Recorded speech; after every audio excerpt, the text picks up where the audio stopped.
Esperar só a Lu começar a gravar e aí a gente apresenta.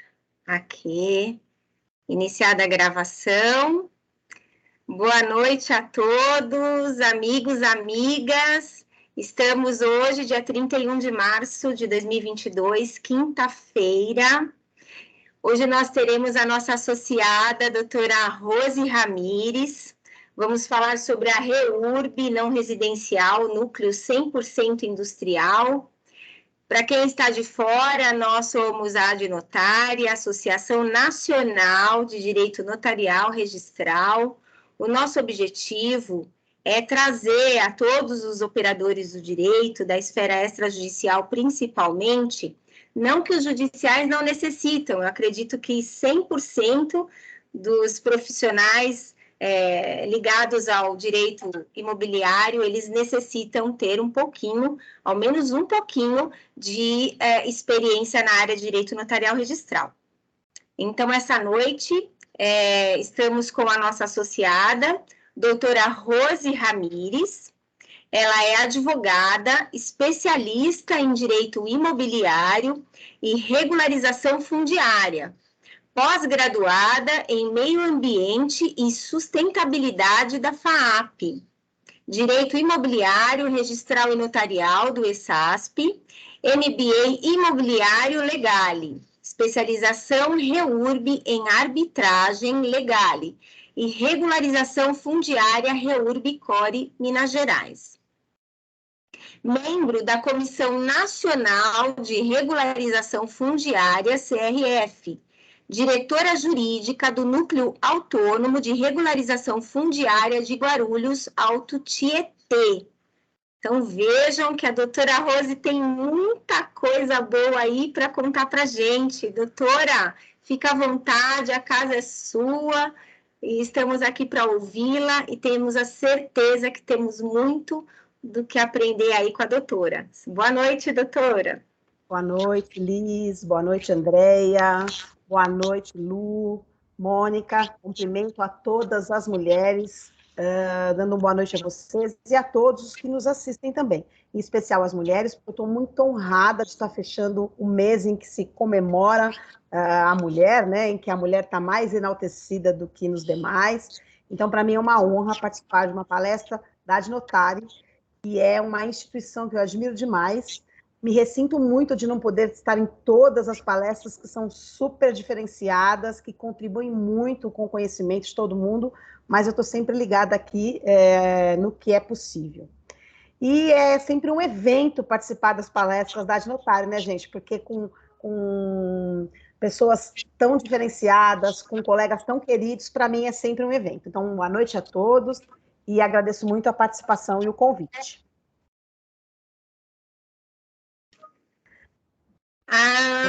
Vamos lá, quem quiser fazer alguma pergunta no decorrer da apresentação, eu acredito que a doutora Rose queira aí esse debate, essa participação, não é, doutora? Sim, sim. Aí você define se vai ser no começo, se vai interrompendo, se chegar para você, você pode me avisar. Tá ótimo. Andréia? Então, só queria agradecer aqui a presença da doutora Rose, da minha amiga. Acho que a gente está fechando com chave de ouro esse mês das mulheres, né? Que nós temos vários eventos, nós tivemos o Papo Acadêmico toda terça-feira com as mulheres, tivemos todos os nossos eventos de quinta-feira também com as mulheres, e de terça-feira, que foi uma terça-feira no Dia das Mulheres, tivemos um evento especial com as mulheres agraristas aqui na Adnotária. Então, acho que é um prazer estar aqui com a doutora Rose, e tenho certeza que o evento vai ser ótimo, como tudo que ela faz. Já tive vários eventos da doutora Rose, eu já falei até isso para ela, gostaria muito que ela viesse aqui falar um pouquinho de direito de laje, que é algo que eu também gosto muito, ela tem um material muito bom sobre isso. E é isso, vamos ficar aqui aguardando agora. Então, sem mais delongas, pessoal, vamos ao que nos cabe. Vamos falar de REURB não residencial, de núcleos exclusivamente industriais, e sem querer esgotar a matéria ou a gente querer defender uma tese, a gente vai apontar o que se tem hoje em dia. É uma dicotomia para a regularização de núcleos exclusivamente não residenciais. Que existe aquela dúvida, né? Paira a dúvida, pode ou não pode? Na verdade, gente, eu entendo que a regularização fundiária, dessa forma flexível, ela deve ser compreendida a partir da Lei 13 de 2017. Mas, do fundo do meu coração, eu penso que essa dúvida sequer deveria existir. Porque em REURB, nós temos questões, assim, não mais importantes ou menos importantes, mas neste momento mais evidenciadas, como, por exemplo, os entendimentos de regularização fundiária de unidades individuais, que é o de ponta agora, sobretudo por exigências dos municípios que estão aproveitando em REURB-S de uma unidade, exigindo documentos de todo um núcleo, que fica encarecendo, que fica inviabilizando, inclusive, a iniciativa privada e o empreendedorismo. Então, assim, adoro falar sobre REURB e questões de ponta. E por que eu decidi me aprofundar em distritos industriais? Porque não raro, nas oportunidades que eu tive de apresentar a regularização fundiária, a gente encontra alguns entraves, seja no município ou, não raro, perante os registradores, que entendem, por uma situação de compreensão equivocada, de que, em tese, não se poderia fazer regularização fundiária no âmbito de REURB de distritos 100% industriais. Então, hoje a gente vai discorrer um pouquinho sobre isso, tá? Essa dicotomia são duas posições, que é uma dificuldade, gente, que eu encontrei, e que a maioria dos colegas que trabalham com isso encontram em São Paulo, porque o estado de São Paulo, ele é mais conservador nesse sentido.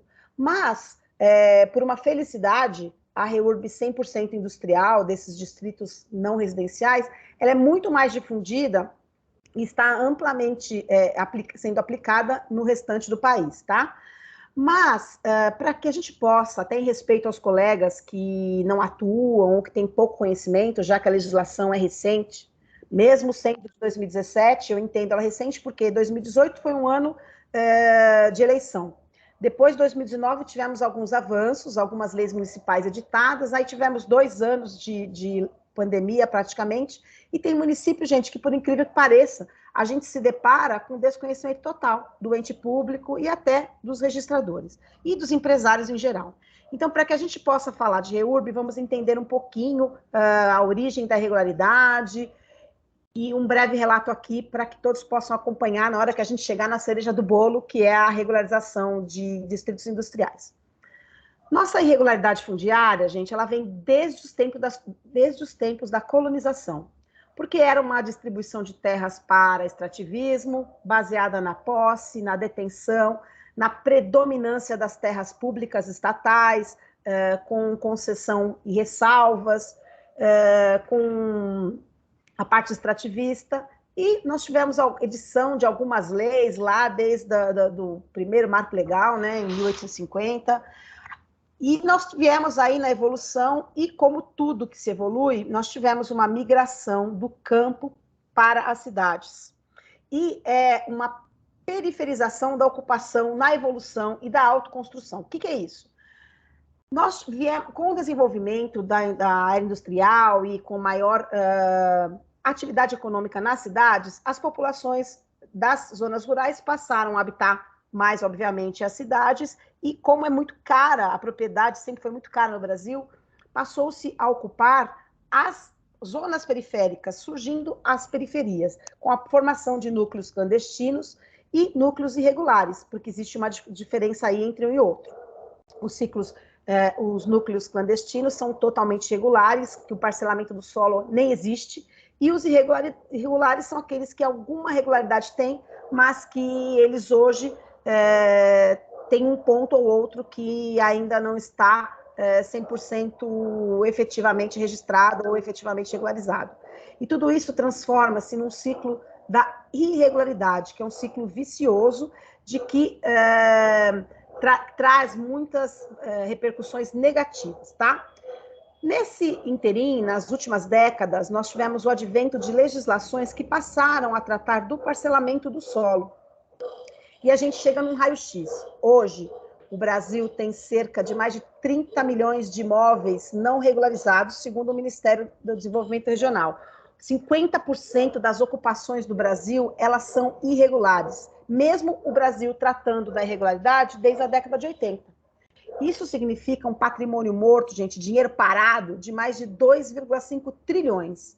E as ocupações baseadas na autoconstrução e nas periferias. Então, as pessoas chegam, arrumam um cantinho para morar, dividem lá a terra e no final de semana vai lá e vai construindo. E as repercussões sociais, econômicas, ambientais e tributárias, elas não são novidade para ninguém.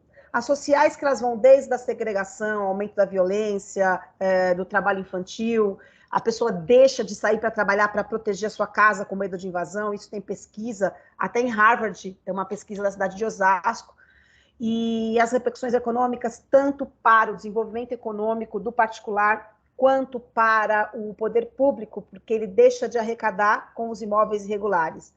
As repercussões ambientais, elas, inclusive, a gente sabe que são os desmatamentos, que são as ocupações diárias de mananciais e de água, tá? Tem aí uma listagem das repercussões sociais e ambientais, tributárias, para vocês depois darem uma olhadinha, que tem o detalhamento. Um minutinho, gente, por favor. Me informaram aqui que eu não estou compartilhando a apresentação. É isso mesmo? Oi, doutora Rose, ainda não. Não? Então, vamos lá. Peraí. Deixa eu corrigir aqui, então.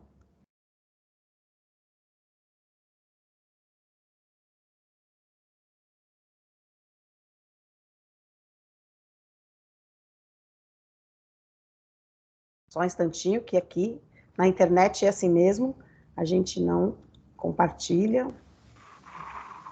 Ainda não está aparecendo. Não, mas vamos lá, vai chegar. Ainda não. Você compartilha na sua tela, por enquanto. Só a minha da minha imagem, né? Aqui, palestra do Clube, apareceu para vocês? Agora sim, mas a gente vai ter que arrumar, que ela está aparecendo a tela todinha, né? Mas dá para a gente ver. Já foi agora? Compartilhou? Agora sim, está aparecendo sobre a Lei 13.467. É isso. Foi sim. Vamos voltar então, aqui para vocês verem. Só para vocês verem o que eu passei. Está aí o primeiro slide, se pode ou se não pode. Aí eu falei da dicotomia, né, dos problemas da irregularidade, a origem, o raio-x, as repercussões, que estão todas aí para vocês. E agora a gente vai entrar um pouquinho no arcabouço legislativo anterior à Lei 13, tá? Não vamos mencionar lei a lei, porque elas estão aí para vocês darem uma apreciada, mas é para destacar que a gente já falava de regularização fundiária antes da Lei 13. E nós tínhamos a Lei 6766, que é do parcelamento do solo, nós tínhamos o Estatuto da Cidade, a própria Constituição Federal, que trouxe a função social da propriedade, outras legislações que trabalhavam a parte de financiamento, tanto para as habitações quanto para as regularizações. A lei Minha Casa Minha Vida, que é de 2009, e é uma lei que todo mundo pensa que era só para aquisição de propriedades, mas, na verdade, ela tinha um cunho de regularização também. Ela trouxe um importante conceito de assentamento urbano, mas que agora foi modificado um pouquinho para poder ser mais abrangente. E aí tem para vocês um resumo de uma concepção legal da regularização fundiária, que é importante a gente saber o seguinte, que ela não é uma criação interna, não é do Brasil, não é uma preocupação só nossa. Toda essa questão de regularização fundiária, de meio ambiente, gente, ela é decorrente de conferências internacionais que se preocupam com a vida das próximas gerações. Então, a gente tem questões ambientais discutidas nesses fóruns internacionais, e tudo isso vai afunilando para a questão habitacional, para a questão da moradia, para a questão da infraestrutura, porque, obviamente, uma vida numa cidade, numa localidade com infraestrutura melhor, vai ter melhores consequências para todos, inclusive para o meio ambiente. Dessas leis todas que eu passei anteriormente, eu destaco a 6766, que é a de parcelamento do solo, que até 2017 é o que a gente tinha. O Estatuto das Cidades, que introduziu a regularização fundiária, abrindo um caminho para uma certa flexibilização, e a Minha Casa Minha Vida, como eu acabei de dizer para vocês. Porém, gente, a gente tinha muita lei e pouca solução, porque as leis não refletiam a realidade, os planos diretores da cidade estão aclamados, eles tinham muitas soluções, mas eles eram inócuos, porque se a gente tinha uma precariedade habitacional, uma falta de acesso à moradia, a gente não tem como fazer esse plano diretor, que realmente é incrível, que no âmbito urbanista é espetacular, mas na realidade a gente não conseguia fazê-lo aplicar. Fora isso, as condições de vida e econômica da população aumentaram essa proliferação, essa favelização, e a regularidade predominou. Muita lei, mas que não impediu essa informalidade, não impediu essa irregularidade. Fora isso, nós tínhamos também entraves jurídicos. Eu, como advogada, me deparei inúmeras vezes com núcleos que você fazia uso capião, ou com unidades que você fazia uso capião, depois, lá no final, vinha o juiz e fazia assim, olha, eu vou indeferir porque é uma ocupação clandestina. E, pasmem, núcleos nobres, imóveis nobres, regiões nobres, mas que naquele entendimento não podia sequer ser transformado em propriedade regularizada, propriedade registrada, por conta dessa irregularidade aí fundiária. A lei era insuficiente para a solução de problemas. Por quê, gente? Porque você fazia a sua regularização, de repente você chegava lá e o seu lote ele era inferior, por exemplo, ao tamanho do módulo do município. Então, você também não conseguia a regularização. E é nisso que eu menciono que a lei era insuficiente para a solução de problemas e os entraves jurídicos impediam a regularização. Tá? Aí veio o advento da Lei 13, e que todos conhecem como a queridinha para quem trabalha com regularização fundiária, e ela veio para suprimir e resolver os problemas, veio para desburocratizar, para simplificar, para agilizar, destravar, resgatando a cidadania, mas, sobretudo, aquecendo o mercado, aquecendo a economia e o crescimento. Ela recebe muitas críticas, porque todo mundo diz que ela tem cunho econômico e que está distribuindo título à torta direito. E tem muita questão urbanística que defende que a REURB não seria a solução dos problemas. Porém, como estudiosa da legislação, eu consegui entender que, ao se fotografar os problemas, você consegue arrumar soluções para onde está instalada a questão. Mesmo que você tenha planos diretores, você tenha leis urbanísticas, enfim, e toda uma questão super eficiente de distribuição do solo, se você pensar na fotografia da realidade, é muito difícil de aplicar. Porque quando você tem uma comunidade, um núcleo ali instalado, as pessoas não querem sair dali, mesmo que tenha a precariedade. Então, a lei trouxe soluções legais para que essas unidades, para que esses núcleos possam ser regularizados. Muito colega advogado tem dificuldade de entender como utilizar os instrumentos da REURB, justamente porque é difícil ter essa ruptura na regra legal anterior, que é praticamente, antes não pode nada, e agora pode praticamente tudo, tá? Afinal, gente, o que é REURB? A própria lei, que ela é muito didática, que eu gosto de dizer que ela é autoexplicativa, ela trouxe que são um conjunto de medidas urbanísticas, ambientais, jurídicas, sociais, que tem o objetivo de integrar os imóveis irregulares ao âmbito legal da sociedade. Na verdade, eu entendo que a REURB é uma inclusão registral desses imóveis, tá? Essa lei, eu poderia elencar aqui vários slides, como de fato tem, das vantagens e avanços da REURB. Mas ela vai muito além da própria regularização e da própria titulação. Ela extrapola o direito de moradia e apresenta objetivos de caráter econômico, porque a gente não pode se iludir.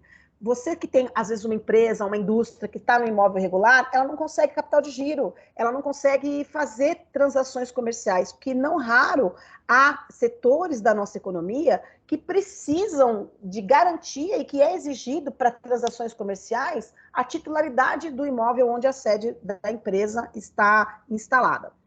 E a REURB, sim, trabalha esse caráter econômico, sim, e sem preconceito, porque fazendo girar a economia, a melhoria da infraestrutura, ela é notória, tá? Porque basta pensar, quem tem uma casa irregular, quem mora num imóvel que não é ocupado, ele não vai fazer melhoria, ele fala, não vou pintar essa casa porque qualquer hora pode vir um aqui e me tirar daqui. Ao passo de que quando você tem a certeza de que isso não vai acontecer, você vai lá e pinta o quarto do seu filho, você vai lá, troca o seu portão, você vai lá e faz uma churrasqueira no fundo, ou até uma laje aí, como a Andrea gosta muito do tema. Bem, a lei não é só para isso, outros avanços ela trouxe. Ela reconhece a necessidade de interrupção do círculo vicioso da irregularidade, trazendo para o mundo, né, regular tudo aquilo que não se podia antes. Ela resolve questões específicas, gente, é assim. Não é só para loteamento, não. Você tem um problema numa moradia que é de casa, é direito real de propriedade, é um condomínio de lotes, ela traz questões específicas que antes, pela generalidade, não eram abordadas e dificultava a regularização. Ela é aplicável em todo o país, isso também é uma das grandes vantagens. Quais as novidades que a lei trouxe? Em que pese ela aproveitar algumas das inovações das leis anteriores, e isso é uma vantagem, ela aproveitou o que tinha de bom, ela criou novos institutos, ela trouxe um novo direito real, né? Ela é um direito real de aquisição da propriedade, ela trouxe a CRF como um novo título de propriedade, que é a Certidão de Regularização Fundiária, ela criou o conceito de núcleo urbano informal, ela instituiu o processo de REURB, porque agora quem titula é o município. Então, eu entendo que é uma desjudicialização. Por isso que está sendo, inclusive, aqui discutido na Academia de Direito Notarial e Registral, porque a gente é uma situação extrajudicial de resolução desse conflito de irregularidade. Tá? Então, quem é a vedete, com perdão da palavra, desse procedimento administrativo é o município. É ele que vai fazer o processamento e é ele que vai expedir a certidão, é ele que vai dar a decisão final. E nesse ponto a gente encontra muita dificuldade, porque no judicial você tem toda uma estrutura com processos e procedimentos judiciais bastante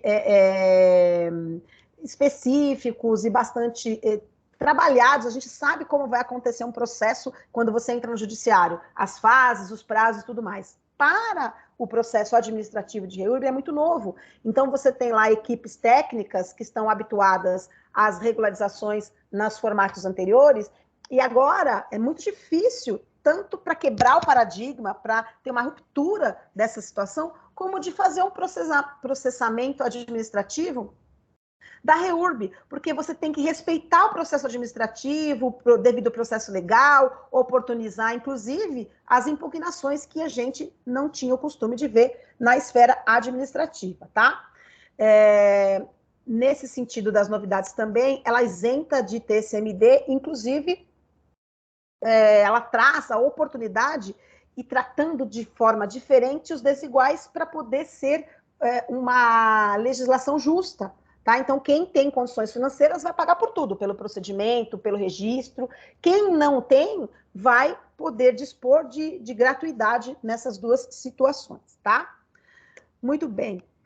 Os benefícios todos, como eu já disse, são flexibiliza regras, você pode considerar áreas inferiores, é aquisição originária da propriedade, é aplicável no Brasil inteiro, mas o que é mais legal em tudo isso é que para quem se opuser ou obstaculizar a REURB, seja registro de imóveis, seja município, ou seja o particular, há sanções estabelecidas para todos que, de alguma forma, se opuserem a tal procedimento. Ela trouxe agilidade, ela não depende de vontade política, ela prevê a improbidade administrativa, ela atende a todas as classes sociais. Muito bem.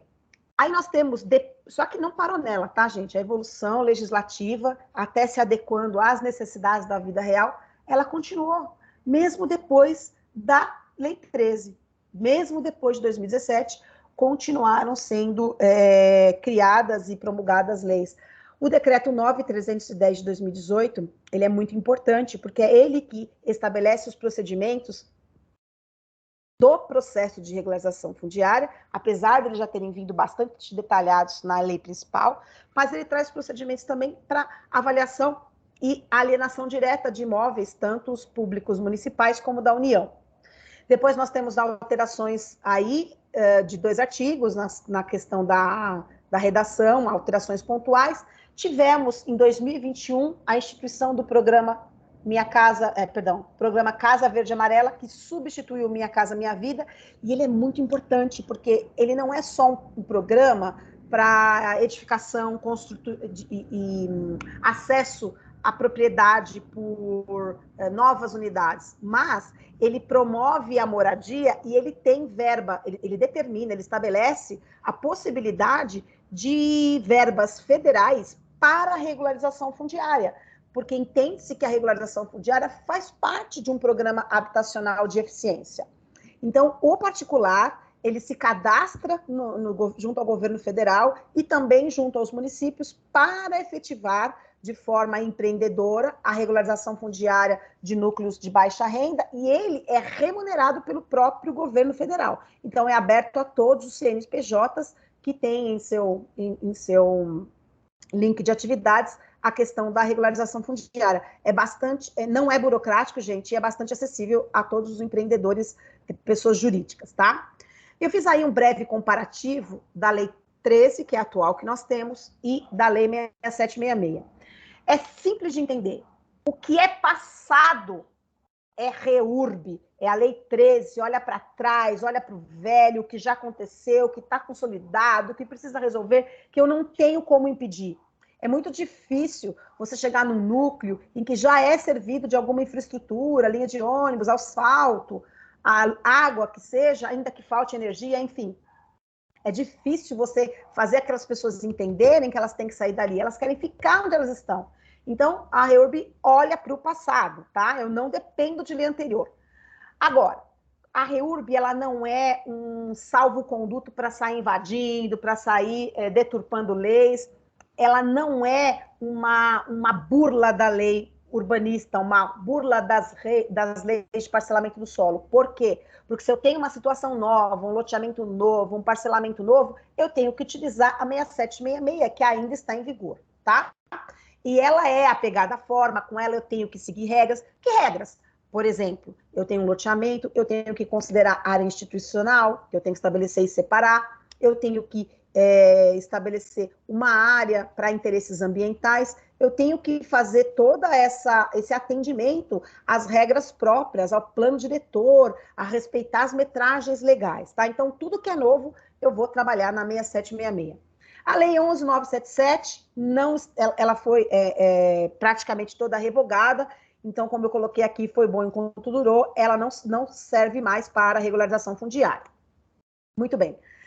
O que a gente precisa ter em mente para trabalhar com REURB? E eu falo isso para os colegas advogados, técnicos, que pensam em trabalhar com REURB como uma atividade principal, ou utilizar, ou ter o conhecimento, para que quando a oportunidade chegar para você, vocês já sabem o que fazer. A gente precisa ter em mente o seguinte: quebra de paradigmas. Eu tenho que olhar para o passado. Eu não posso tratar uma REURB como um parcelamento do solo simplesmente. Não. Ela implica na flexibilização de parâmetros urbanísticos, ambientais, registrais e administrativos. A regularização fundiária, gente, a Lei 13, ela não pode ser considerada, como eu já ouvi em muitos municípios, e infelizmente até pessoas de áreas da habitação, de infraestrutura. É uma leizinha que não pega. A REURB é tese de advogado. Não, gente, a REURB, ela mudou Código Civil, ela alterou Código de Processo Civil, ela alterou o Código Florestal, ela alterou a Lei de Registros Públicos. Então, a REURB, gente, não é uma leizinha. A REURB, ela é para ser analisada com vistas ao empreendedorismo, com vistas de solução, de trazer solução para as ocupações irregulares. Então, eu tenho que ter tudo isso em mente, que é uma situação de irreversibilidade, está fora dos padrões, mas é irreversível, uso REURB. Eu não tenho titulação dos ocupantes atuais, uso REURB. Eu tenho construções dependentes de regularização, uso REURB. Por quê, gente? Porque a REURB, muita gente não sabe, ela não é só de parcelamento do solo. Eu tenho a REURB titulatória, em que o parcelamento do solo está regular, mas eu só quero regularizar a titulação, a propriedade nominal ali. E eu tenho também a REURB de regularização de edificação.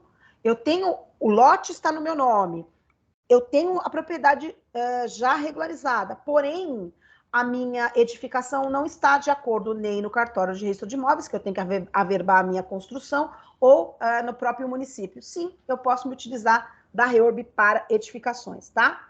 Ela serve para imóveis urbanos, seja na zona urbana ou seja na zona rural, que é uma situação bem diferenciada, muito interessante. Por quê, gente? Porque a REURB, ela trabalha com a destinação da unidade e não a localização. Por isso que ela traz a possibilidade de você regularizar, por exemplo, um loteamento de chácaras. Por quê? Qual é a destinação? É de lazer. Destinação de lazer é uma destinação urbana, então eu consigo também regularizar por meio da REURB, tá? Pois bem, eu tenho aqui... eu tenho que trabalhar com REURB, eu preciso de usar o exercício do desapega. Preciso desapegar para trabalhar com REURB, tá? Alguns pontos importantes sobre REURB que a gente tem agora quase entrando no nosso tema principal. Quais os instrumentos que ela tem? Legitimação fundiária, legitimação de posse e muitos outros, mas nós vamos nos concentrar nesses dois. Ela é um procedimento administrativo que tem fases, ele exige um projeto de regularização fundiária e ele exige vários levantamentos técnicos, como o LEPAC e outros. Ela traz a titulação, você pode fazer por fases, por etapas, você vai fazendo um mosaico registral conforme as partes que você vai regularizando. Ela traz isenções, enfim, ela traz uma série de situações em que oportuniza a regularização. As questões principais, ela trouxe inúmeras novidades, gente, mas eu vou abordar umas questões mais polêmicas aqui, mais interessantes ao nosso tema. O marco temporal é um deles. Permeia um mito em que regularização fundiária eu só posso fazer para núcleos ou unidades ocupadas e estabelecidas até dezembro de 2016, consolidadas é a palavra.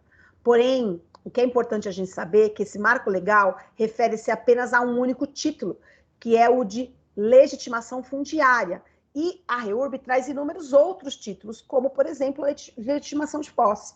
E essa legitimação de posse, eu não dependo, por exemplo, esse título, entre outros, da data desse marco temporal, tá? Quem pode requerer a REURB, praticamente todos já sabem, que são os beneficiários, os proprietários loteadores, e aqui tem o pulo do gato, por quê?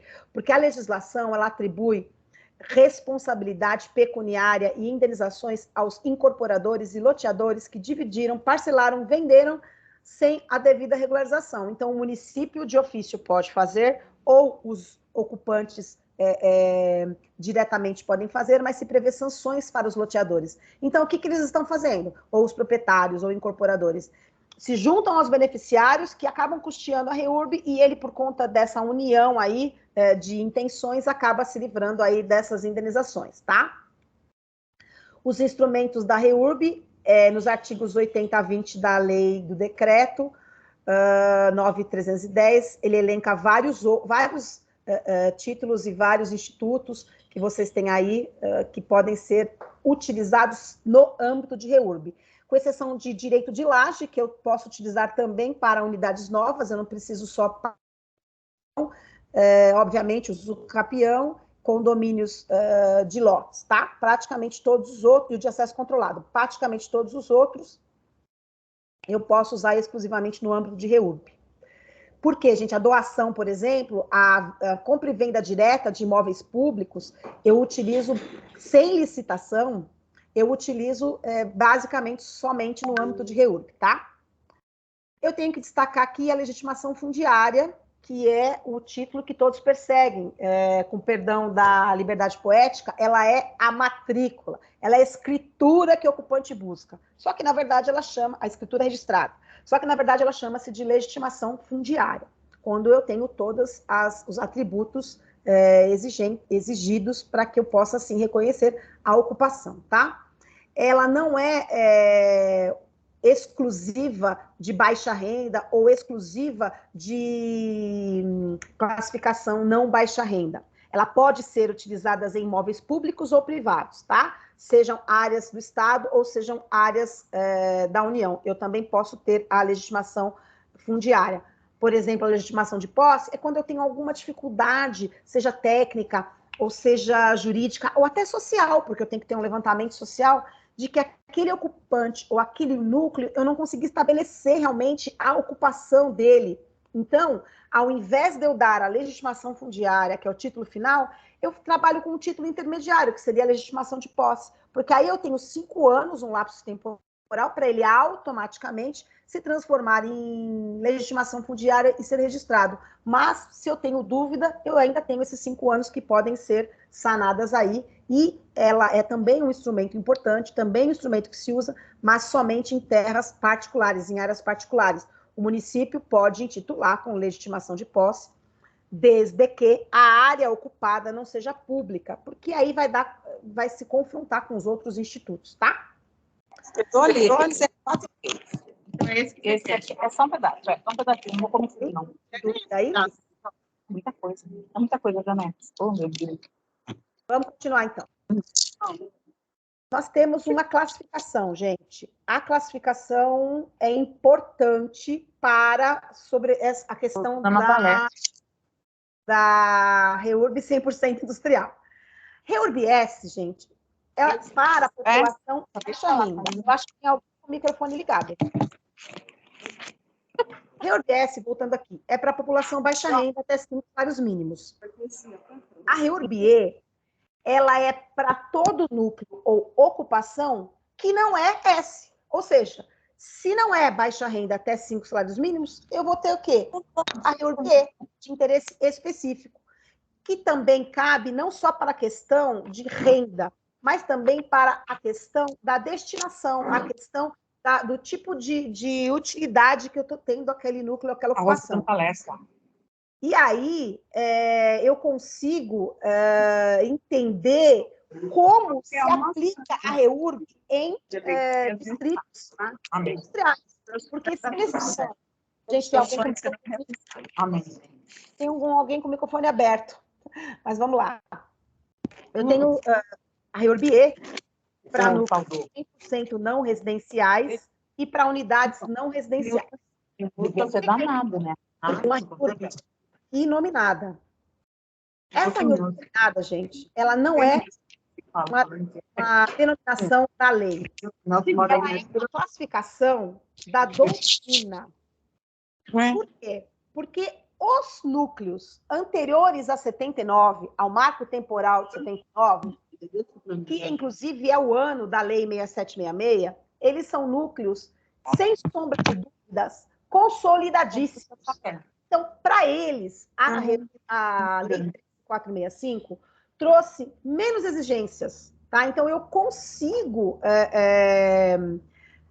fazer a regularização fundiária de uma maneira simplificada. Preciso apresentar os documentos técnicos que são exigidos nos outros tipos de REURB. Qual é o objetivo da classificação, gente? Indicar quem são os responsáveis e o custeio da regularização. Pauline, você consegue silenciar o microfone? Oi, boa noite, Rose. Pera, a gente vai pedir para ver se consegue silenciar. Já pede a gentileza, quem tiver com o microfone aberto, dá uma verificada para poder silenciar, tá bom? Tá dando eco. Estou tentando aqui ver se a gente consegue silenciar, tá bom? Só um momentinho, doutora Rose. Tá.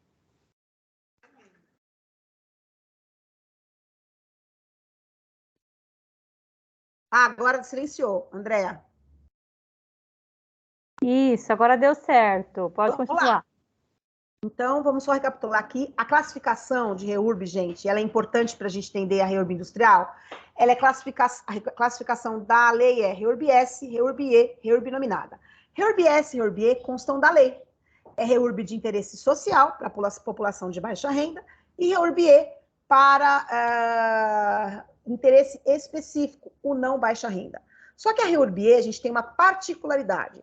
Tudo que não é baixa renda se enquadra em REURB-E. E não só na questão econômica, financeira da renda, mas também na destinação. Por quê? Porque a lei é muito específica. Ela trata que o que não for residencial, independente de ser ou não baixa renda, vai ser classificado como REURB-E. Esse objetivo da classificação, nada mais é do que definir quem vai pagar o projeto, o processo da regularização fundiária, quem vai custear, de quem é a obrigação, quem vai ter que pagar despesas e emolumentos registrais, tá? Entretanto, trouxe a doutrina ao entendimento de uma terceira REURB, que seria REURB inominada, uma classificação adicional. Por quê? Porque os núcleos que são anteriores a 79, eles têm menos exigências documentais e técnicas, tá? A lei também conceitua núcleo urbano informal, e nós temos aí nesse slide a apresentação para vocês de alguns núcleos. Eu tenho aqui núcleo urbano de unidades residenciais, como é o da esquerda, eu tenho um núcleo 100% comercial, que é um centro comercial, e não é difícil a gente ver, não. A gente pensa que centro comercial não tem, mas se você pensar, aqui em Guarulhos eu tenho muitos bairros que eles são compostos basicamente de prédios que foram elaborados nas décadas de 70, 80, nos moldes de Brasília, como o Parque Secap, ele é só residencial, então ele tem um núcleo comercial ali no meio, no centro de tudo. Então, não é tão raro a gente ter núcleos 100% comerciais, tá, gente? Industriais até é mais fácil. E essa classificação, aí eu também tenho os considerados núcleos mistos, que são aqueles dos bairros em comum, como todo mundo mora, ou a maioria, pelo menos, em que você tem residências, você tem comércios, você tem mercearia, farmácia, então ele é considerado núcleo misto. Vejam, núcleo misto não é uma classificação da lei. Ela é uma forma de se demonstrar que naquele núcleo existem dois tipos de unidades ou ocupações. E aí, gente, que começa a adentrar na seara da confusão para poder ou não ter a regularização fundiária de núcleos 100% industriais. Porque a gente volta ao ponto principal. Com todos esses conceitos básicos que passamos, a gente já consegue já começar a definir para que lado a gente vai ficar, se pode ou se não pode termos regularização fundiária registrada de núcleos 100% comerciais registrais. Bem, a gente tem que pensar da seguinte forma: o que eu tenho que vá me impedir? Peraí, acho que eu passei um pouquinho aqui. Eu tenho que ter em mente o que pode impedir essa regularização. Mas, em compensação, eu tenho que pensar no que fez chegar a essa irregularidade fundiária desses núcleos ou desses distritos industriais, 100% industriais. Vejam, nas décadas de 70 e 80, nós tínhamos demarcação e distribuição de terra para a implantação de polos industriais. Para quê? Para desenvolvimento econômico, industrial e proliferação de empregos nas regiões. Então, os prefeitos simplesmente faziam assim, bom, vamos estabelecer aí por projeto de lei a implantação de distrito industrial, eu tenho aqui uma parte de área pública, saiu distribuindo, então o que a gente tinha? Quais as situações que nós tínhamos para chegar no que estamos hoje? Demarcação de terras para instalação de polos industriais sem critério. Preciso fomentar a economia. Às vezes até com boa vontade, viu, gente? Porque a gente acha que não, mas eu que tenho visitado muitas cidades do interior do estado e do país, você chega em prefeituras muito simples, em que realmente o cara da farmácia ou aquele outro comerciante que se destacou quer fazer um bem para a cidade, mas não tem esse conhecimento das exigências legais para você fazer as coisas. Se isso já é hoje, imagina há 10, 20, 30 anos atrás, tá? Então, nós tínhamos uma distribuição baseada na doação direta. Você é empresário? Você quer instituir sua empresa aqui? Oba, vai gerar emprego? Beleza. Vai gerar tributo? Maravilha. Tá aqui essa terra para você. que essas distribuições focavam na economia, mas sem observar as regras legais. As terras públicas eram distribuídas com ou sem licitação, ou com algum tipo de irregularidade, e as terras particulares, elas também eram distribuídas a partir do projeto de lei de instituição daquele distrito. O que o município fazia? Entrava com desapropriação. E aí já se distribuía, já se ocupava, já se desenvolvia o núcleo industrial, mas aquele processo de desapropriação, a gente sabe que dura 10, 15 anos. O quão demorado é um processo de desapropriação. Então, na hora de você registrar lá atrás, você não podia, porque a terra estava em nome do particular, quem doou foi o município para um terceiro, e esse terceiro não conseguia registrar, porque lá no registro de imóveis você não tinha a continuidade registral necessária para poder, do proprietário original, chegar até esse terceiro que recebeu essa terra em doação para ali instituir a sua indústria. A inexistência do parcelamento formal, já não se observava nem a lei para distribuir, que dirá ao parcelamento do solo. E aí você pensa numa outra situação. Beleza, eu tenho alguns municípios que foram sérios, que fizeram um parcelamento, mas demorou o pagamento da desapropriação, então só conseguiu agora registrar, mas fez um trabalho técnico incrível, chegou lá para registrar, está aqui a desapropriação, a sentença, está aqui o parcelamento do solo, loteamento regular na prefeitura, aí se depara com a seguinte informação: não posso registrar. Infelizmente, as legislações atuais, elas não estão de acordo com as exigências legais, porque você, neste núcleo, você não tem destinação de institucional, você não tem a destinação ambiental, e aí, o que antes da legislação permitia, hoje já não permite, você tem esse entrave. Isso, gente, quando o Ministério Público faz aquela enxurrada de ação civil pública, ou até mesmo o Tribunal de Contas, para pedir esclarecimentos dessa distribuição, dessas terras, dessa distribuição para essas empresas, que muitas vezes são canceladas as doações e fica lá a empresa na irregularidade, aí no limbo da irregularidade. A mudança de layout também a gente não pode deixar de mencionar, que aquelas terras foram divididas e distribuídas, aí o empresário saiu, faliu, o outro apropriou da terra ou comprou de uma forma indevida, então hoje a gente tem um layout diferente, daí aquele layout lá atrás aprovado para fim de registro já não serve mais, tá? Veio a REURB, então, Lei 13.465 e clareou, agora pode tudo. De onde vem, então, a dúvida? Já que a REURB permite essa flexibilização, essa regularização, eu tenho as situações regulares, eu preciso regularizar, então de onde vem essa dúvida? Ouso dizer que de uma forma equivocada, mas as interpretações estão aí para cada um ter a sua, eu entendo que essa dúvida, se pode ou se não pode, regularização de distritos 100% industriais, ela vem da própria lei. O artigo 5º do decreto que regulamentou a Lei 13, ele traz o seguinte, que nas duas modalidades de REURB, no parágrafo 5º, que o município ele pode admitir o uso misto de atividades como uma forma de promover a integração social e a geração de emprego e renda.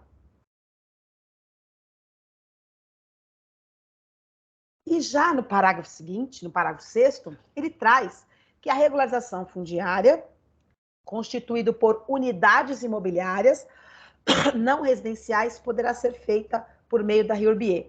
Apesar de ele esclarecer posteriormente que essa classificação ela é tão somente para o custeio, ela traz um equívoco comum, gente.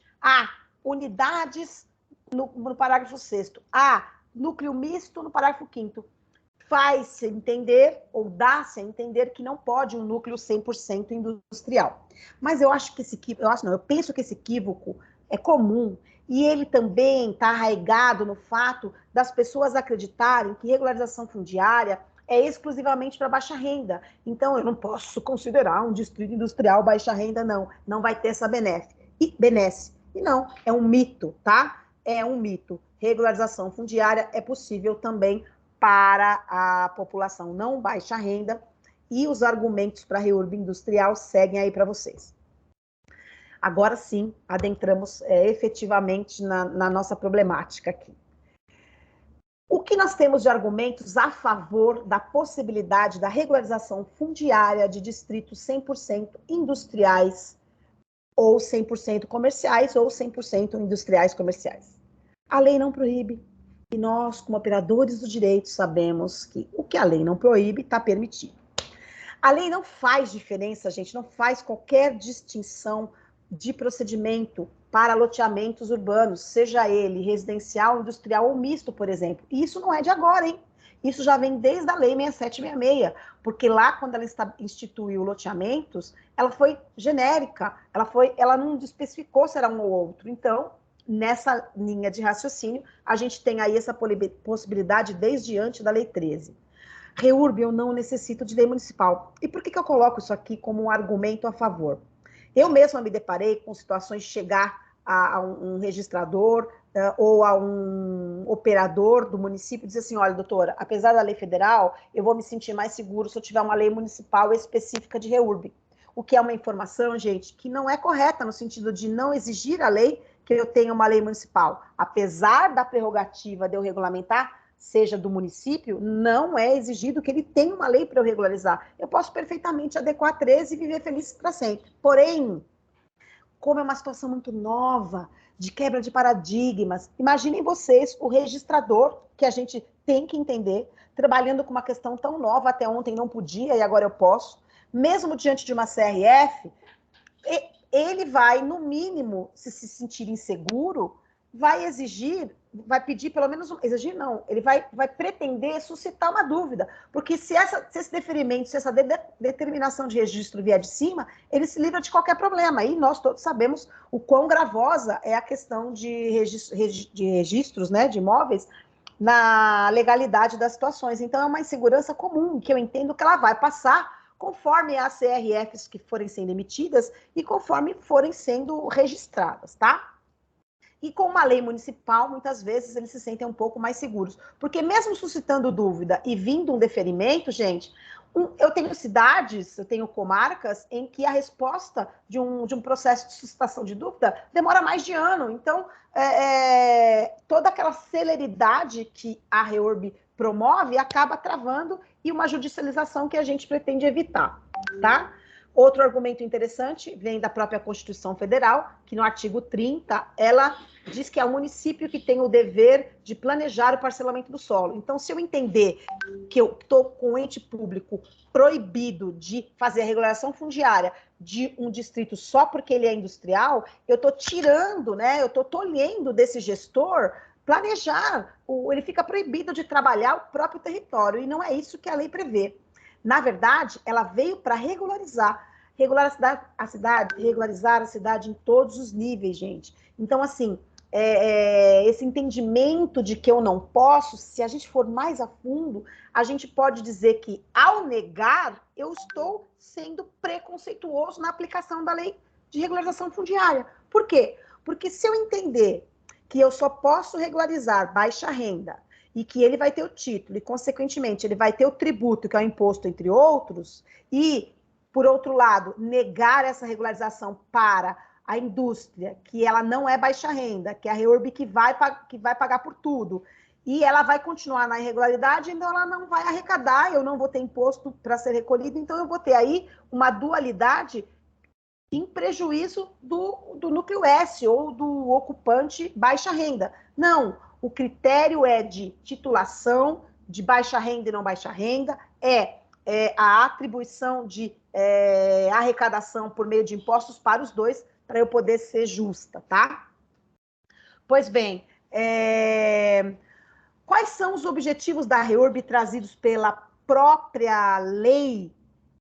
Nós temos no artigo 10, que ela diz que tem que... Qual é, gente, o objetivo que eu tenho que observar? É identificar os núcleos urbanos informais que devem ser regularizados, organizá-los, assegurar a aplicação, a situação de ocupação, de regularização e melhora da situação anterior e concretizar o princípio constitucional da eficiência da ocupação do uso do solo. E o fato de eu ter um distrito industrial proibido de ter acesso à regularização, eu vou estar indo contra o próprio princípio da lei, tá? E, gente, veja bem,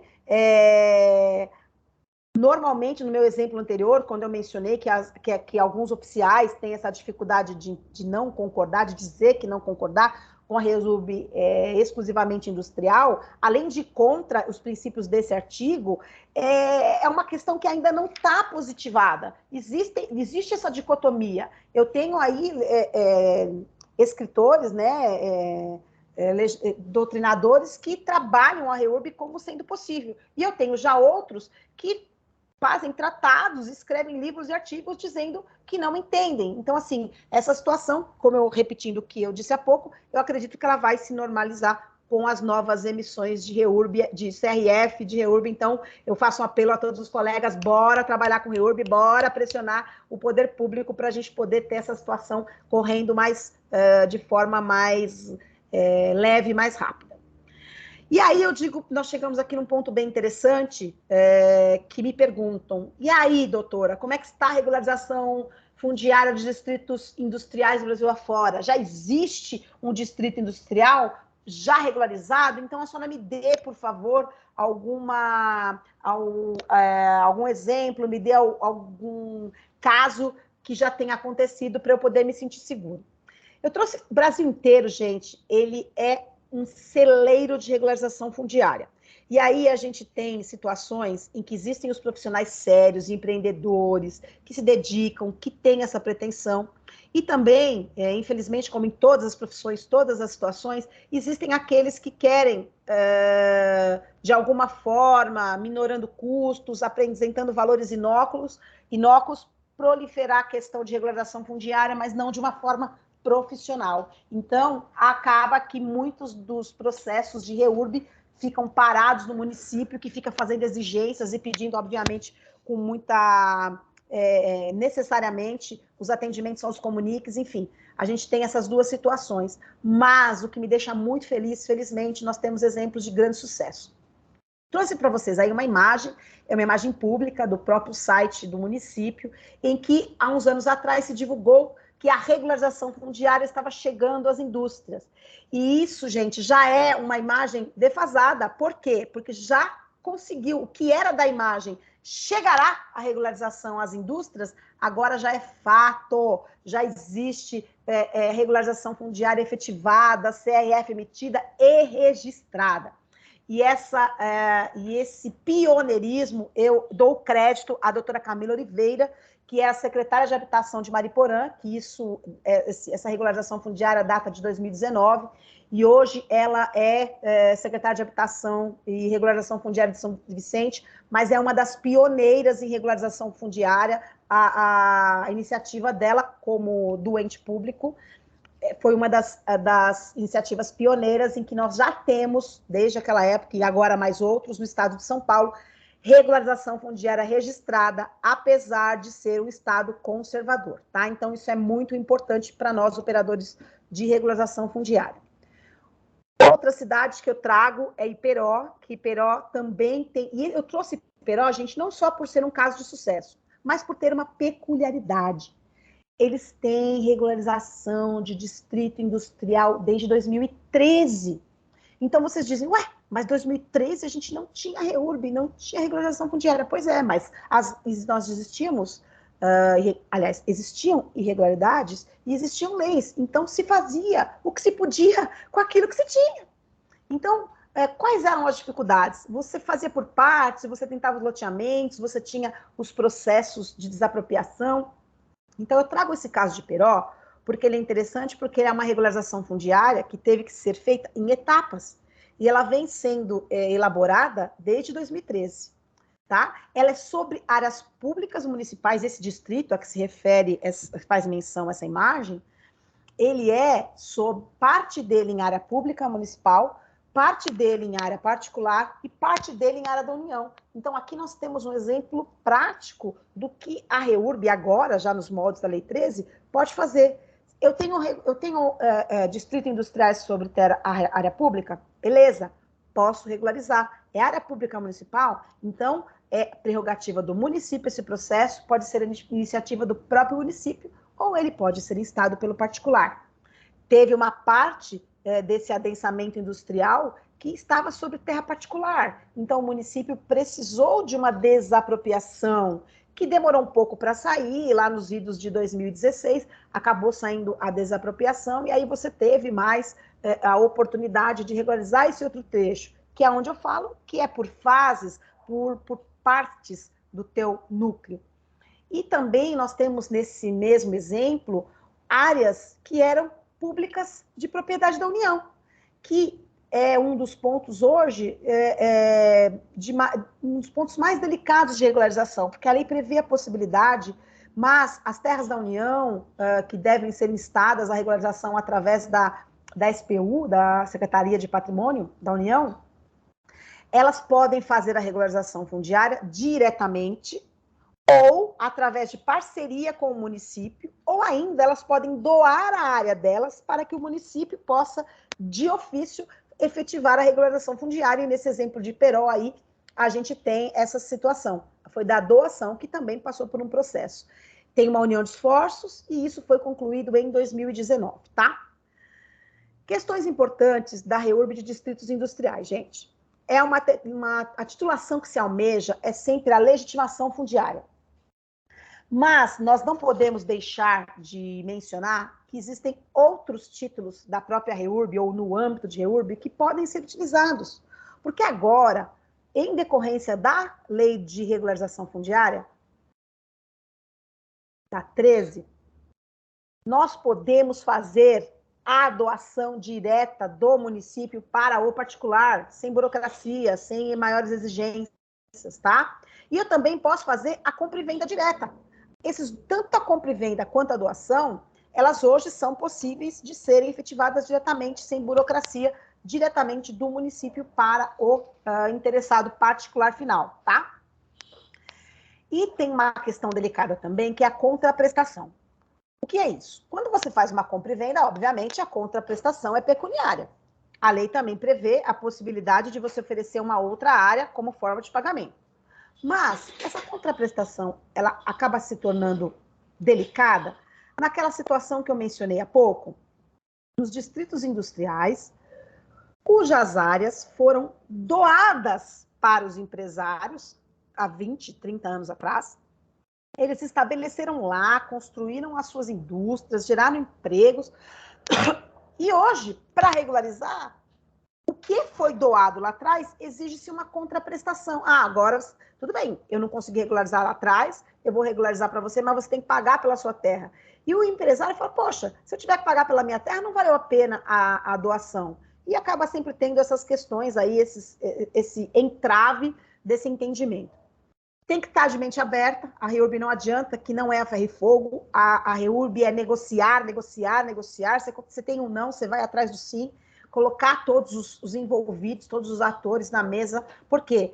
Porque nesta situação, as pessoas têm que entender que o gestor atual, ele não tem nenhuma responsabilidade sobre os atos que foram feitos pelo gestor lá atrás, que doou indevidamente ou não da forma mais correta, legalmente falando, para esse donatário final.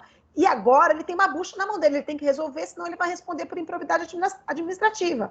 Então, assim, e também ele não tem como manter aquela doação, porque, por exemplo, houve um cancelamento judicial, enfim, daquela licitação, ou até nem isso teve.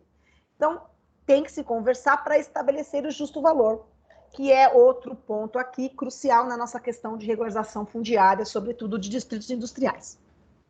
Ok, vai ter contraprestação? Ok, eu vou ter que pagar? Vou. Mas quanto é? O quanto é justo, gente? É justo eu cobrar o valor por metro quadrado de uma venda imobiliária atual? Se você pensar no quanto de incentivo e de emprego ele gerou, não é justo.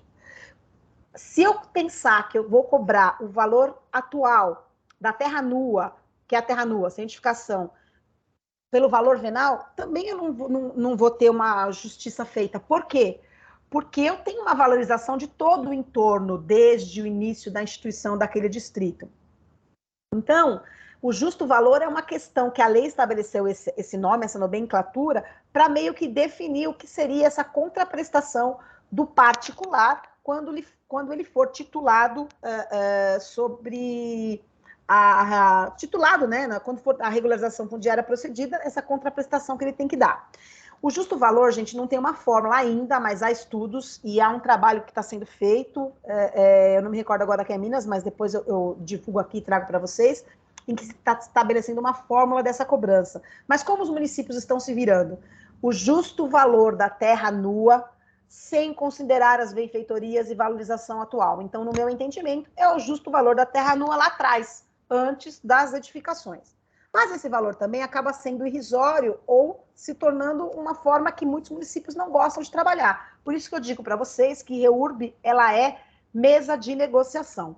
E nesse sentido, eu trouxe uma legislação aqui, que eu não vou ficar lendo para vocês, mas só para vocês entenderem, de uma situação em relação a esse justo valor que foi resolvida pelo município de Catanduvas, em Santa Catarina, e o Sul, gente, é um expoente também em regulação fundiária de distritos industriais.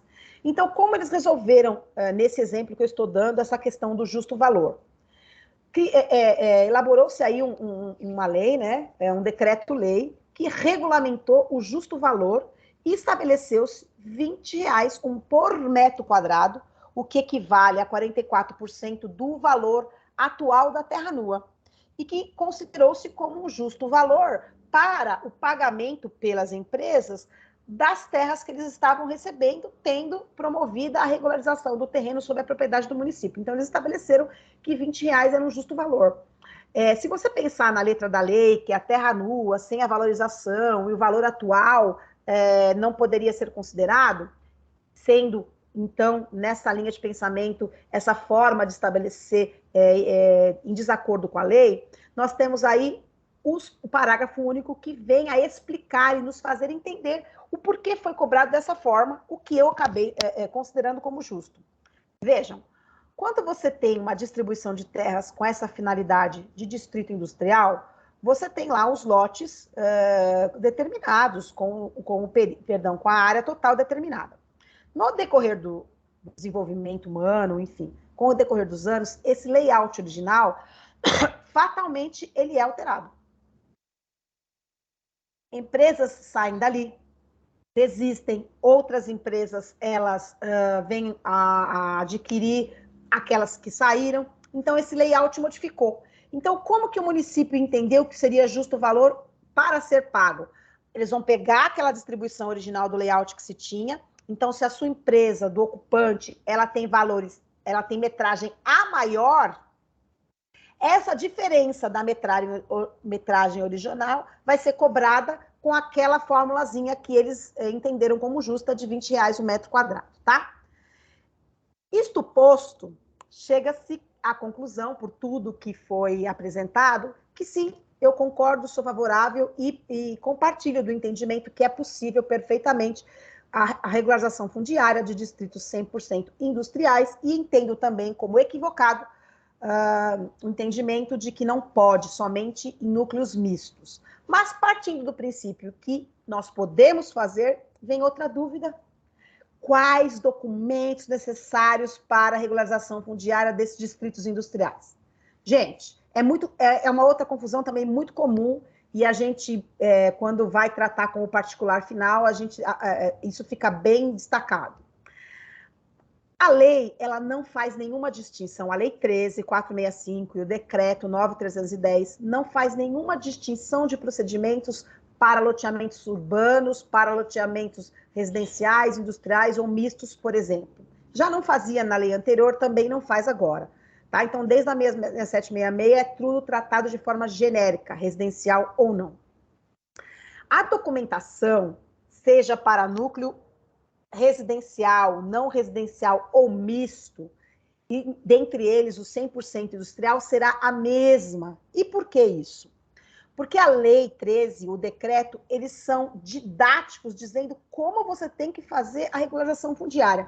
E um dos itens é o PRF, Projeto de Regulação Fundiária, que exige plantas, documentos técnicos, perímetro, enfim, toda a topografia e uma porção de outros documentos, conforme a exigência local, para você poder proceder à regularização. E isso serve para tudo. Então, eu não preciso de nenhum documento adicional. Até porque, gente, quando eu falo de regularização de distritos industriais, eu tenho que entender que eu estou regularizando o loteamento, o parcelamento do solo, a titulação, a edificação. Eu não vou, de forma alguma, regularizar a atividade industrial. Então, eu não vou precisar de laudo de bombeiro, eu não vou precisar de alvará de licenciamento de funcionamento, eu não vou precisar de licenciamento ambiental, nada. Por quê?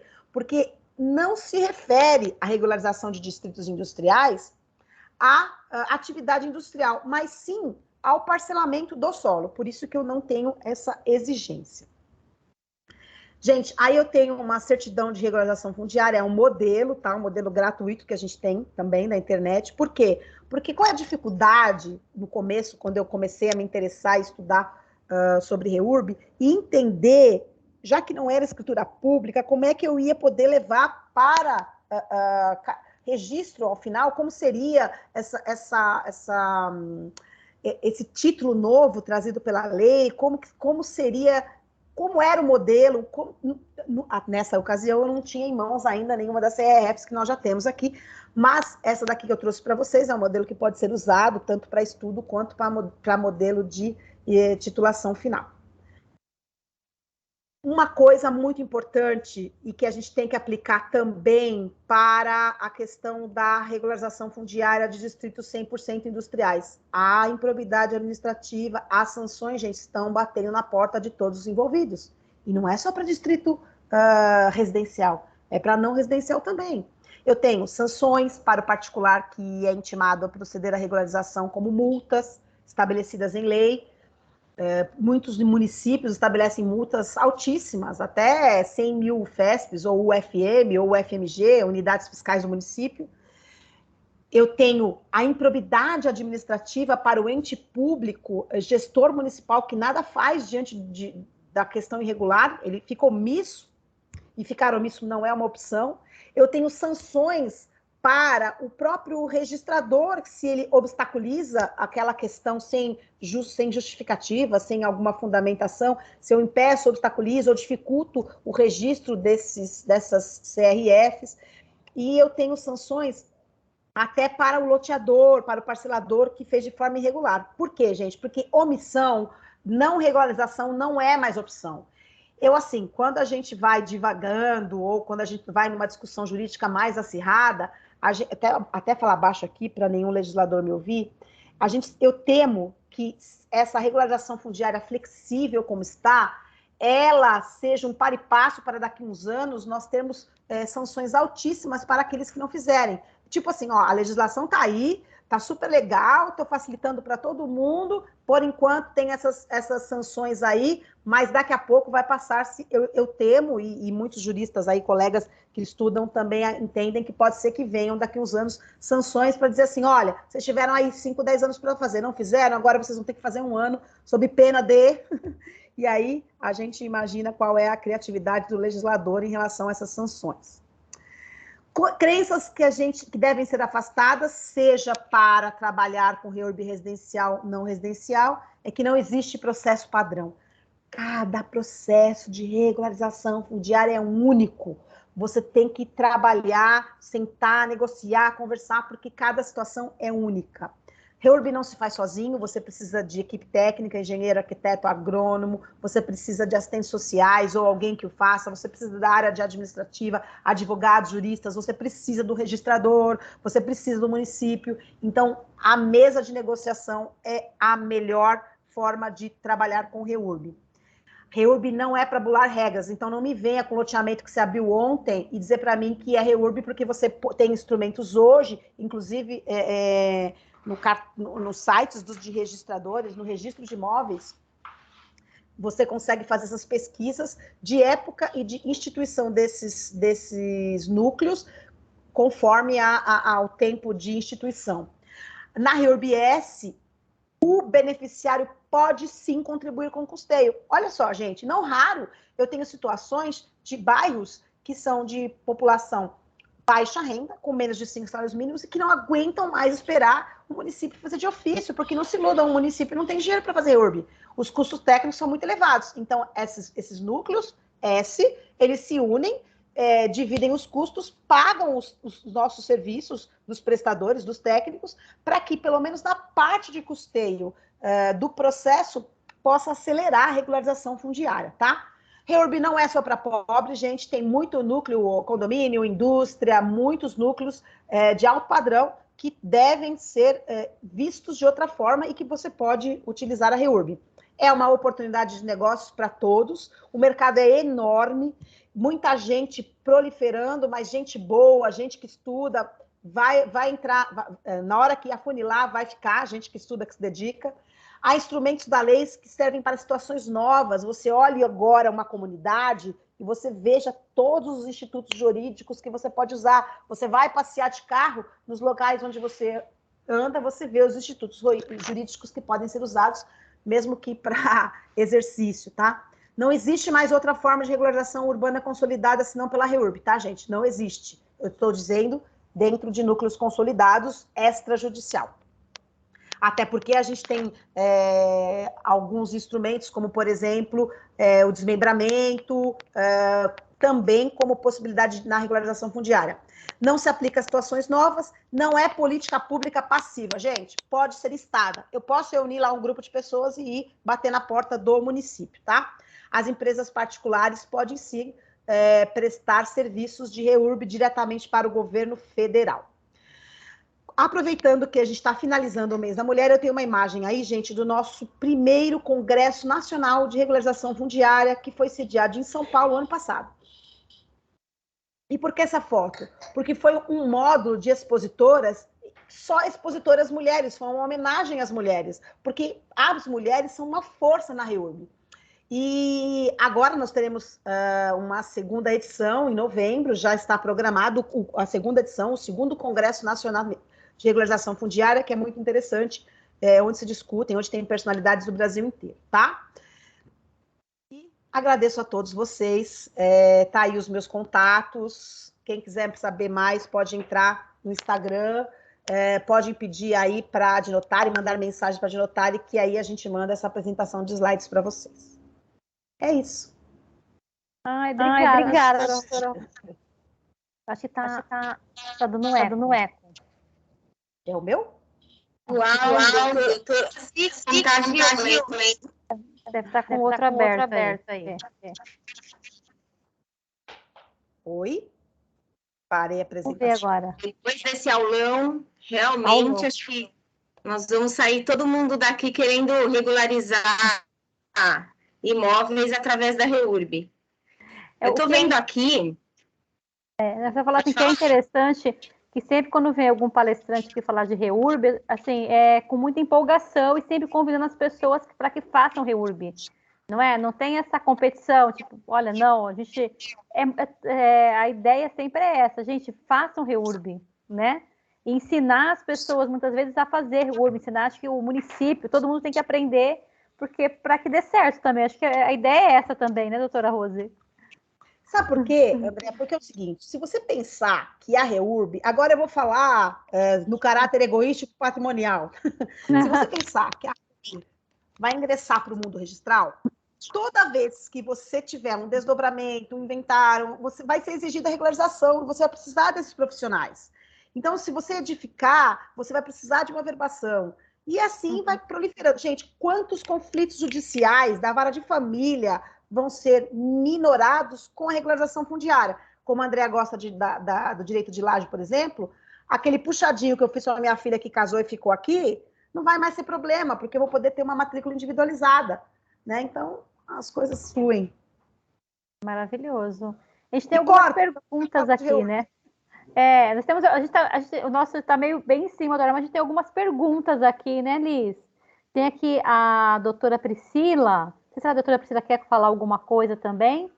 Fique à vontade, que ela está contando aqui da cidade dela, que ela falou que a oficina não faz REURB, ela não concorda com a REURB exclusivamente industrial. Pronto, ela não concorda.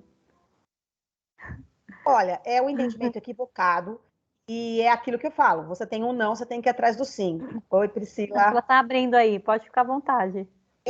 Exatamente. E eu entendo que, eu não sei se o município tem lei municipal ou não, mas é uma das formas de você sanar, mas se você levar para o registrador uma CRF, que é um documento público registrada, você pode dizer assim, olha, ainda que você tenha esse entendimento, você não pode me negar a apresentação ao registro, porque a própria lei sanciona quem obstaculiza. Então, nesse sentido, a gente tem que... É por isso que eu gosto de falar de REURB, porque quanto mais se fala, a gente vai batendo nesses entendimentos equivocados, porque não é uma posição unânime. Inclusive, estou terminando um artigo agora sobre distritos industriais, justamente com esse sentido, porque a gente tem que falar, tem que divulgar, e tem que chamar os registradores que trabalham já com REURB para que eles possam fomentar esse entendimento diverso, que é preconceito puro. Se você quiser perguntar alguma coisa também, pode ficar à vontade, tá? E tem também aqui o Dr. Newton. Não sei se ele vai querer falar também alguma coisa. Que ele fala... Cadê aqui? Gente, aqui tem bastante coisa. É que todos têm problema com REURB, né? Que na verdade, aqui, às vezes, não sei se é isso que ele quis dizer aqui, que há negativa, mas não se aponta, né, a fundamentação legal, muitas vezes. Eu acho que é isso que ele quis dizer aqui. Eu não sei se ele quiser perguntar, fique à vontade também, doutor Newton. Mas se for nessa questão aí, que se nega, mas não se aponta, eu acho que fica até mais animado. Porque se você tem uma negativa com uma fundamentação, tranquilo. Agora, se você tem uma negativa pelo simples motivo, não porque eu não quero, ou não porque eu não posso, e não é só do registrador, tá, gente? Tem cidades que o próprio ente público fala, não vou fazer REURB porque eu não tenho técnico, porque eu não tenho gente para operar. Isso não existe, tá? Então, é justamente essa questão da improbidade.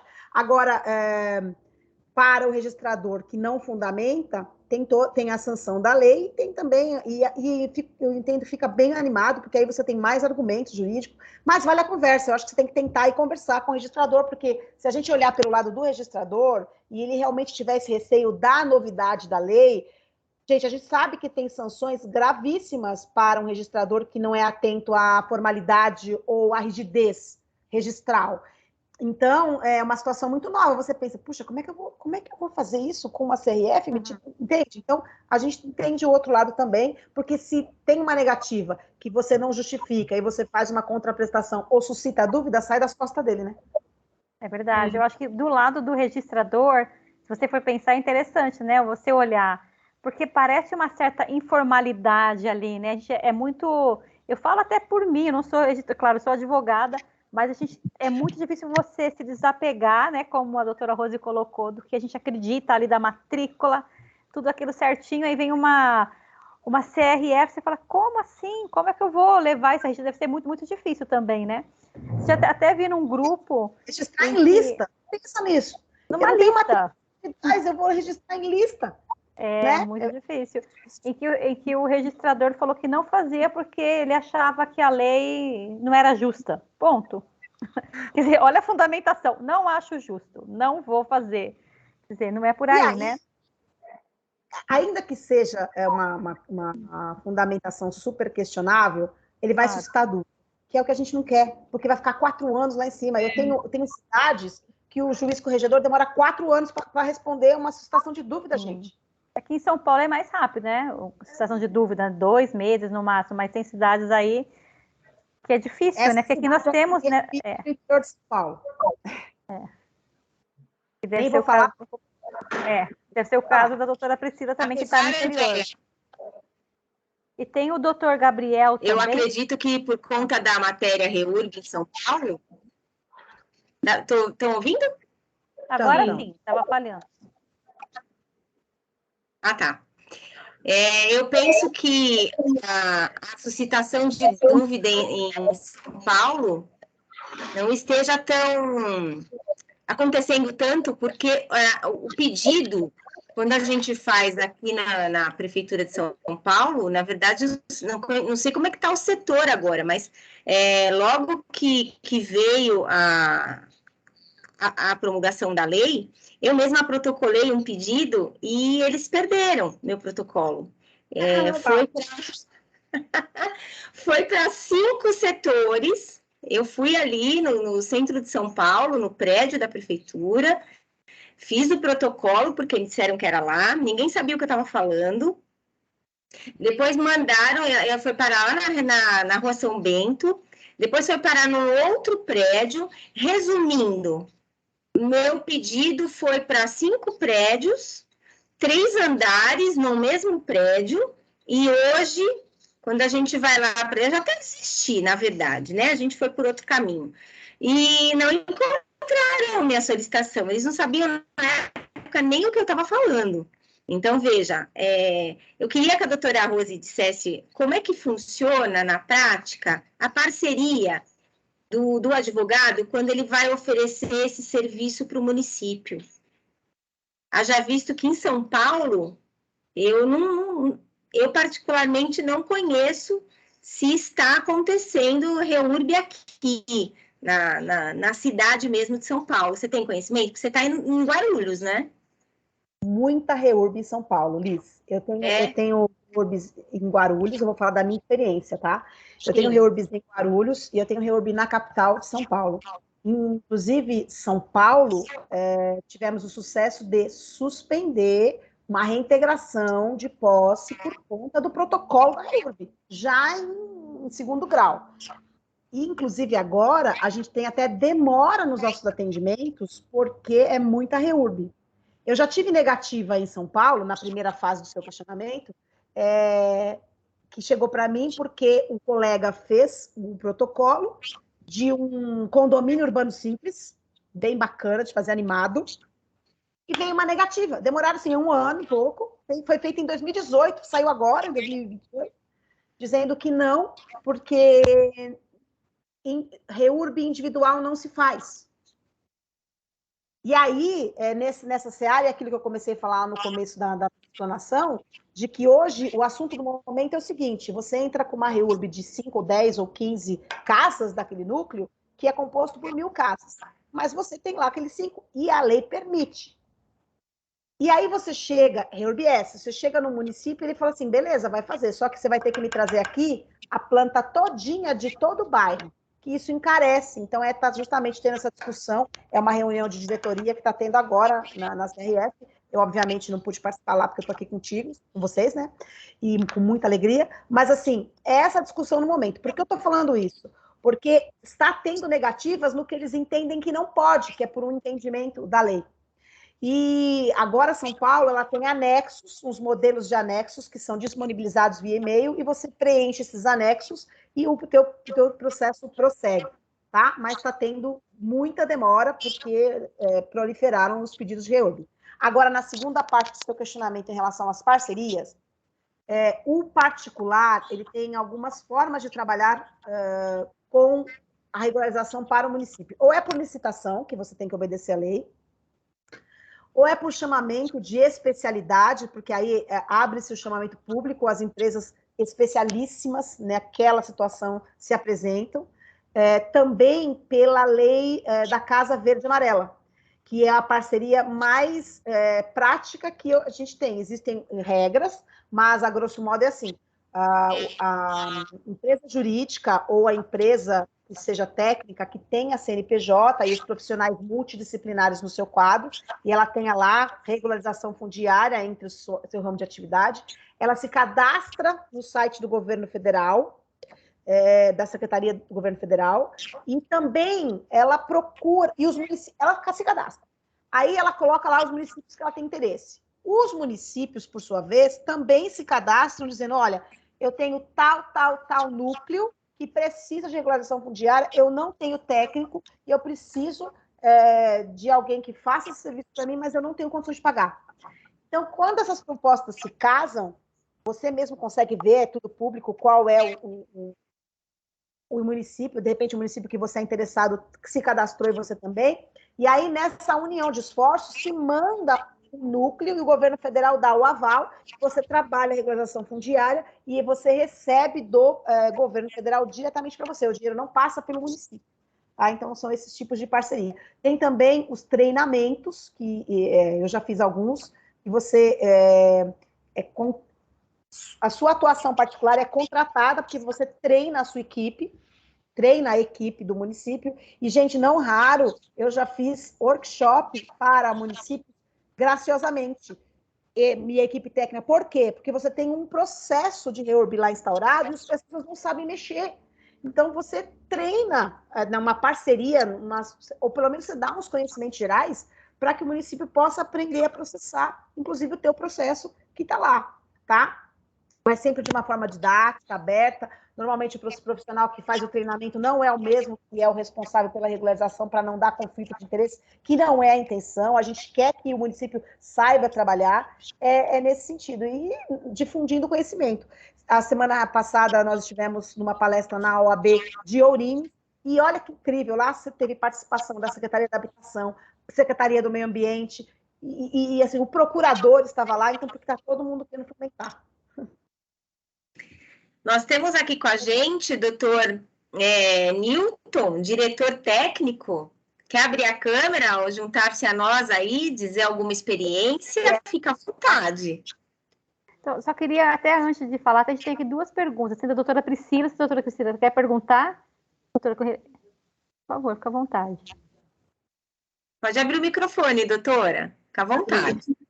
Nós tivemos um caso aqui de REURB individual, e aconteceu isso justamente o que a doutora Rose disse. Eles exigiram, né, uma sobreposição da área para nós mostrarmos que o núcleo era maior. E aí, na descrição também, na hora de fazer o requerimento, eu juntei várias matrículas demonstrando, né, que anteriormente era uma fazenda, para demonstrar que realmente aquilo veio, com o tempo, né, se tornou, porque outras unidades foram sendo regularizadas à época, e o meu cliente não tinha regularizado com a legislação da época. E aí, nesse caso, só caberia a REURB, e nós conseguimos a REURB individual exclusivamente daquele lote. Mas foi na terceira nota devolutiva, quase um ano. É aquilo, né? Você tem um não, vai atrás do sim. REURB é isso. Legal. E só também tem o nosso amigo doutor Gabriel, que ele pergunta se pode fazer REURB em APP. Sim, REURB e APP pode. A REURB S de não residencial, aliás, a REURB S residencial, ela não tem restrições em APP. Porém, as REURBs de interesse específico, que é o não baixa renda, assim como as industriais, você também pode fazer sobre APP. Mas, quando for APP de cursos d'água, você precisa respeitar 15 metros. Nós temos legislações maiores de 30 metros, de 100 metros, mas no âmbito de REURB, você tem essa diminuição da distância de cursos d'água. Tá? Mas ela, sim, ela é possível sobre APP. Não segue o Código Florestal de 30? Para a PPS, não. E nem a E, né? Nem a E também. Oi? Eu vejo aí um conflito de interesse da regularização fundiária e da proteção ambiental, né? Porque, por exemplo, vamos ver numa bacia lá do Guarapiranga, onde tem uma península, que ela está 100% ocupada e seria 100% de área de APP, né? E a REURB permite isso, né? Mas o Código Florestal, enfim, não é crime ambiental, né? Como é que fica essa situação? A REURB, ela revogou alguns artigos do Código Florestal. E só que assim, a gente devolve a pergunta, né, Gabriel? Eu não estou te vendo, mas um beijo grande, que você é um parceiraço nosso, mas a muito oportuna pergunta. Parabéns pela palestra, ótimo. A gente precisa fazer uma juntos, hein, Gabriel? A diferença de posições é muito bacana. E a REURB, gente, a situação já está lá. O meio ambiente já foi afetado. O poder público é inerte, é omisso, e às vezes não tem nem condições. Onde é que ele vai pôr esse povo todo? Vai gerar uma loucura, um caos, né? Então, já está desta forma. Então, a lei entende que se ela traz para o mundo registral a regularização fundiária, na qual, ao contrário do que muitos pensam, exige infraestrutura, você não precisa da infraestrutura feita para você ter o título, mas exige um cronograma de obras e existe um cronograma, você traz um mínimo de regularidade para uma coisa que já está afetada, que já está irregular. E ainda você tem contraprestações. Naquela situação de contraprestação que eu tinha mencionado, eu já vi situações de que distritos industriais ou de núcleos de alta renda, digamos assim, a contraprestação deles foi custear o replantio como compensação ambiental de um núcleo S, que não tinha condições financeiras de fazer essa situação.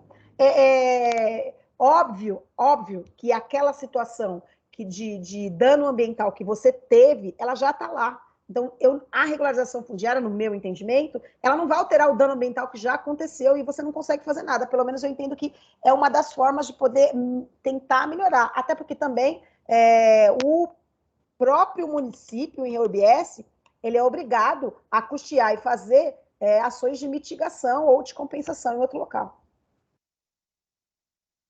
Obrigado, doutora. Imagina, um abração para você, Gabriel. Você também, tudo de bom. Não sei se o doutor Nilton vai querer fazer alguma pergunta, senão nós já passamos o nosso horário aqui, né, doutora Rosa? A gente foi todo mundo se empolgando aí com o REURB, né, doutora Liz? Coitadas, eu falei por 2 horas. Gente, realmente foi um aulão maravilhoso, vale a pena assistir novamente, vai ficar gravado no nosso canal no YouTube. E o que eu posso dizer é que é excelente, a gente sai daqui querendo sair por aí regularizando imóveis por REURB, já deu para a gente ter uma noção muito boa de como funciona, né? Principalmente quem nunca atuou nessa parte. Então, realmente, a gente só tem a agradecer a contribuição, compartilhamento de experiência, de informação. Quer fazer alguma consideração final, doutora? Fica à vontade. Agradecer a todos a paciência, a disponibilidade e desculpa-me se de no horário, eu não me controlei, me empolguei. Perdoe-me. Um beijo grande a todos. Muito obrigada. Nem temos que desculpar, realmente foi muito proveitoso. Eu quero aproveitar a presença aí dos colegas para lembrar que semana que vem, na terça-feira, nós temos o Papo Acadêmico e o nosso convidado vai ser o Dr. César Peghini, o coordenador da Tecnologia e Desenvolvimento Legislativo da Adnotário. Ele vai falar sobre, deixe-me ver aqui, a tipicidade dos direitos reais. Gente, não dá para perder. É 8h30 da manhã, pelo canal nosso, no perfil da Adnotário no Instagram. E na quinta-feira, nós vamos voltar a falar de crédito rural. Voltar a falar, não, na verdade, nós vamos estar novamente com alguma das agraristas que, no primeiro evento de abertura do mês das mulheres, elas participaram e deixaram aí para o dia 7 de abril para falar um pouquinho sobre o crédito rural, que também é um assunto assim de pouco conhecimento para quem está na área urbana, mas que eu acredito que a gente tenha que ter um pouco de conhecimento e que seja interessante estar conosco nesse dia. Quem vai apresentar vai ser a doutora Tatiana Lisboa e a doutora Heloísa Bagatin. Então, fica aqui o convite, na quinta-feira, dia 7, às 19 horas, nesse mesmo formato, para quem preferir YouTube, estamos no YouTube, e para quem preferir estar aqui pelo link do Teams, a gente sempre consegue, ou aos associados no grupo dos associados, no WhatsApp, e temos também no link da nossa página do Instagram, lá no Linktree da Adnotário. Pessoal, estou muito feliz novamente, esses eventos cada dia mais só nos agrega, só nos deixa mais, com um pouco mais de visão em todos os ramos aqui tratados. A Adnotário, ela, apesar do nosso foco ser notarial registral, a gente vem percebendo que está muito rica a discussão, os debates, os palestrantes. A gente percebe que todos que vêm aqui, eles mostram o pulo do gato, ninguém esconde nada de ninguém. O que a gente percebe aqui, a gente não se enxerga como concorrentes, nós somos todos parceiros, a gente está aqui para se ajudar. Eu vejo a Adnotário uma grande família de advogados, de profissionais. Eu vejo só, realmente, eu consigo enxergar nós nos dando sempre as mãos. Hoje mesmo, no nosso debate, dentro do nosso grupo de WhatsApp de associados, a riqueza dos debates, as situações verídicas, que a gente às vezes não consegue saber, meu Deus, por onde eu vou, né? E muitos de nós temos o nosso escritório, às vezes sozinho, não temos com quem debater, e essa troca de informações, esse nosso diálogo no decorrer do dia, nossa, é muito importante. Então, para aqueles que não são associados, fica aí nosso convite, juntem-se a nós, fiquem conosco, nós somos uma família, aqui a gente busca ajudar um ao outro, e o objetivo, eu acredito que nós estamos aí alcançando. Então, também me alonguei, né, doutora Rose? Muito obrigada. Eu repito aí nossos agradecimentos, tanto a você quanto a todos que estão aqui com a gente. A gente fica muito feliz, porque quem vem palestrar para nós vem de coração aberto, e a gente espera também o reconhecimento para aqueles que querem aprender. Então, aproveitem, essas palestras são gratuitas, de altíssimo nível, palestrantes de grande experiência. Então, fica aqui, então, meu abraço a todos, boa noite a todos, que tenham uma ótima noite, muita tranquilidade, e estamos aí para o próximo, esperando todos vocês para a próxima semana. Fiquem bem, fiquem com Deus, e uma ótima noite, um ótimo descanso. Obrigada, pessoal. Obrigada, boa noite. Obrigada, boa noite, boa noite. Obrigada, tchau, tchau. Até mais.